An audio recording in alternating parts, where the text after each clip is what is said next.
विधानसभा निवडणुकीतील घोटाळे समोर आणणार आदित्य ठाकरेंचं वक्तव्य। महाराष्ट्रात 47 लाख मतदार वाढले, त्याबाबत निवडणूक आयोगाने स्पष्टीकरण न दिल्याचा आरोप। राजन साळवी आज शिवसेनेत प्रवेश करणार। ठाण्यातील आनंद आश्रम येथे पक्षप्रवेश सोहळा। राजन साळवींसोबत पदाधिकारी आणि कार्यकर्ते देखील धनुष्यबाण हाती घेणार। भाजप म्हणतं दाग अच्छे हे। ऑपरेशन टायगरवर आदित्य ठाकरेंची टीका। मंत्री धनंजय मुंडेंना परळी न्यायालयाची कारणे दाखवा नोटीस। उमेदवारी अर्ज भरताना खरी माहिती लपवल्याचा आरोप।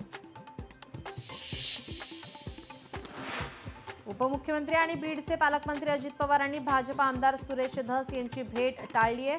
धसांना अजित पवारांनी भेटीची वेळ दिली नाही, तर धस पीएच्या माध्यमातून अजित पवारांना पत्र पाठवणार। लाडकी बहीण योजना अडचणीत येण्याची शक्यता। निवडणुकांच्या काळात मोफत योजना जाहीर करणं चुकीचं। काहीही न करता लोकांना पैसे देणं अयोग्य। सुप्रीम कोर्टाचे सरकारवर ताशेरे।